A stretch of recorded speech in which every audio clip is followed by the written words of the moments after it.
আসসালামু আলাইকুম বন্ধুরা, কেমন আছেন সবাই? আশা করি আল্লাহর অশেষ রহমতে সবাই ভালোই আছেন। তো কাছে বা দূরে যে যেখান থেকে আমার এই ভিডিওটি দেখছেন তাদের সবার প্রতি শ্রদ্ধা এবং ভালোবাসা জানিয়ে নতুন একটি ভিডিও নিয়ে আসছি আপনাদের সামনে। তো আশা করি ভালো লাগবে। আজকে আমি রান্না করেছি পাবদা মাছ দিয়ে কুমড়ো বড়ি। তো আমার এই নতুন রেসিপিটি কার কাছে ভালো লাগছে বা ভালো লাগবে, কোথাও কোনো অংশ যদি ভালো লেগে থাকে তাহলে প্লিজ একটা কমেন্ট করে জানাবেন এবং লাইক দিতে ভুলবেন না। আপনার একটা লাইকই আমাকে অনেক উৎসাহ যোগায় পরবর্তীতে নতুন কোনো ভিডিও নিয়ে আসার জন্য। আর যদি আপনারা কোনো লাইক না দেন তাহলে কিন্তু আসলে নতুন করে ভিডিও করা বা নতুন প্রতিদিন ভিডিও নিয়ে আসার মতো কোনো উৎসাহ বা মনের জোর আমাদের থাকে না। তাই প্লিজ একটা লাইক দিবেন এবং অনেক উৎসাহিত করবেন আমাদের। তো আমি আজকে পাবদা মাছ দিয়ে কুমড়ো বড়ি রান্না করব। তো তার জন্য আমি কড়াইতে প্রথমে সামান্য একটু তেল দিয়ে নিচ্ছি এবং তেলটা গরম করে নেবার পরে এই তেলের ভিতরে কুমড়ো বড়িটাকে আমি হালকা আঁচে ব্রাউন করে ভেজে নেব। কুমড়ো বড়ি যারা খেতে পছন্দ করেন তাহলে তারা আশা করি আমার এই রেসিপিটি আপনাদের কাছে ভালো লাগবে।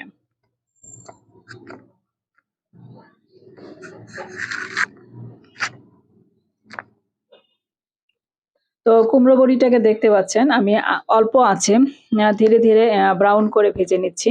জোরে জাল দিয়ে কুমড়ো বড়িটা আপনারা কখনোই ভাজবেন না, তাহলে কুমড়ো বড়িটা পুড়ে যাবে আর এর যে কাঁচা একটা গন্ধ থাকে সে গন্ধটা কিন্তু থেকেই যাবে। আর কুমড়ো বড়ি যখন পুড়ে যাবে তখন কিন্তু তরকারির স্বাদটা নষ্ট হয়ে যাবে।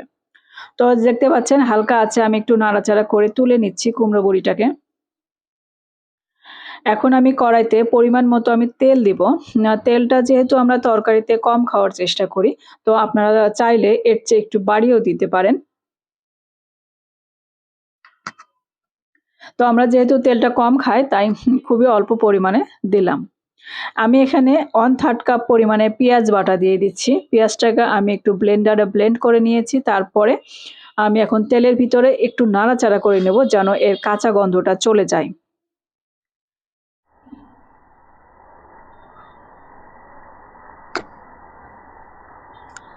তো আমি এখানে পেঁয়াজ বাটাটা ভাজবো না। জাস্ট একটু কালার চেঞ্জ হওয়া পর্যন্ত একটু নাড়াচাড়া করে নেব। এই আরকি।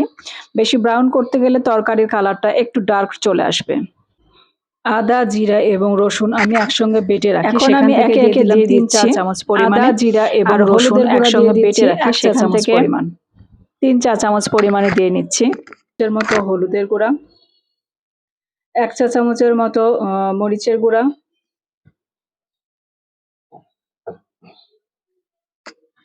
মরিচটা আপনারা ঝাল খেতে কে কেমন পছন্দ করেন সে অনুযায়ী দিবেন আরকি। তো সামান্য একটু পানি দিয়ে দিলাম যেন শুকনো মসলাগুলো পুড়ে না যায় সেজন্য। আর একটা টিপস দিব, তার টিপসটা আমি একটু পরে বলছি। এভাবে পাবদা মাছ যদি আপনারা রান্না করেন তাহলে উম আপনারা যদি একটু সাদা এলাচের গুঁড়া দিতে পারেন এই মসলার ভিতরে তাহলে তো এর স্বাদ এবং গন্ধটা অতুলনীয় আসবে। তো দেখতে পাচ্ছেন আ আমার মসলাটা কষানো কিন্তু প্রায় হয়ে গেছে। এখন এর ভিতরে পাবদা মাছগুলো দিয়ে আমি একটু কষিয়ে নিচ্ছি মাছটা। তো সামান্য একটু পানি দিলাম। পানি দিয়ে মাছটা একটু কষিয়ে নিবো। তারপরে আমি একটু আলাদা করে তুলে রাখবো মাছটা আরকি।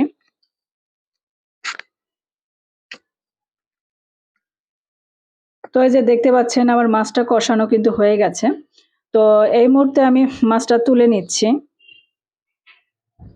আর বাকি যে আমার মসলাগুলো থাকলো কড়াইয়ের ভিতরে, তো সেই কড়াইয়ের ভিতরে আমি পরিমাণ মতো পানি দিব।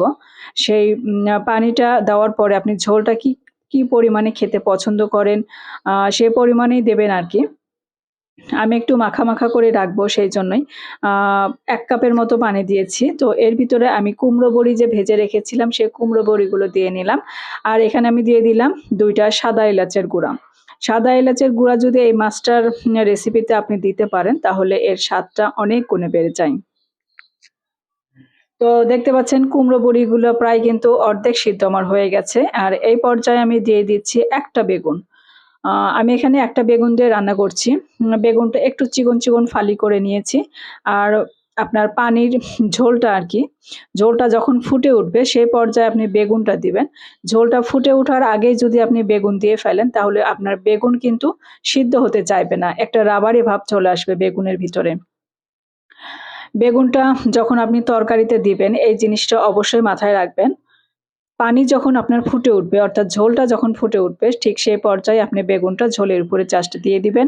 এরপরে আমি মাছগুলো দিয়ে নিলাম। বেগুনগুলো আমার কিন্তু প্রায় আধা সিদ্ধ হয়ে গেছে।